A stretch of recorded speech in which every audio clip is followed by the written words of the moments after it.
Oseas 4. Ang Ginoo may sudya batok sa mga tawo nga nagpuyo ni ininyo taa. Israel pamati sa gisulti sa Ginoo. Walay pagka matinud-anon o gugma diha sa nasod. Ug ang katawhan wala mo ila kanako ingon nga Dios. Nanaad sila apan wala magtuman. Namakak sila, nagpatay, nangawat ug nanapaw. Gilapas nila ang mga balaod ug midagsang ang tinatyanay. Busa nagbangutan ang nasod ug nangamatay ang tanang nagpuyo niini. Lakip ang tanang mananap sa kapatagan ug ang kalanggaman. Nangamatay bisan gani ang mga isda sa kadagatan. Mingon ang Ginoo, ayaw itugot nga may musudya batok sa katawhan o may musumbong batok kanila, kay ang akong panudya batok man kaninyong mga pari. Madagma kamo panahon sa adlaw, madagma usab ang propeta uban kaninyo panahon sa gabii. Laglagon ko ang Israel, ang inyong inahan. Malaglag ang akong katawhan tungod kay wala ako ninyo ilha, o kay gisalikway man ninyo ako, isalikway ko usab kamo ingon nga akong pari. O kay nalimot man kamo sa balaod sa inyong Diyos, kalimtan ko usab ang inyong mga anak.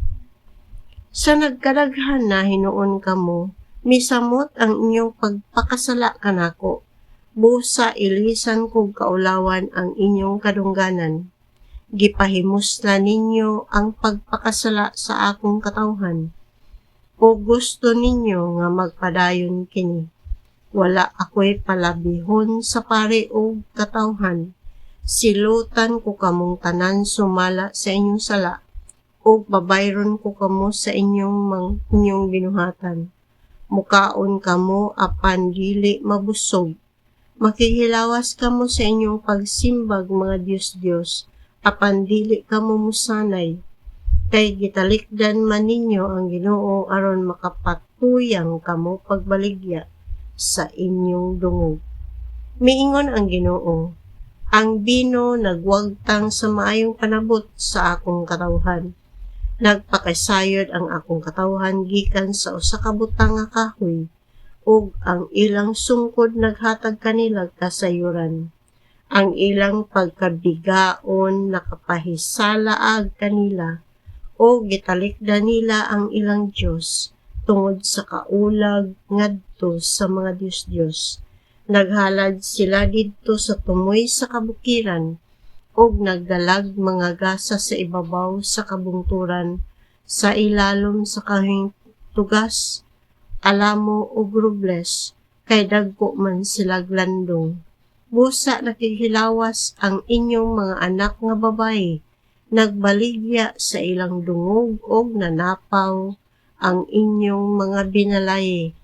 Apan dili ko silutan ang inyong mga anak nga babayi tungod sa pagbaligya nila sa ilang dungog, o ang inyong mga binalaye sa ilang pagpanapaw, kay ang mga lalaki nakihilawas man usab sa mga babaeng nagbaligya sa ilang dungog sa templo ni Baal ug naghalad og sakripisyo uban kanila. Sama sa giingon sa usa ka panultihon, ang mga tawo nga walay panabot mosangko sa pagkalaglag.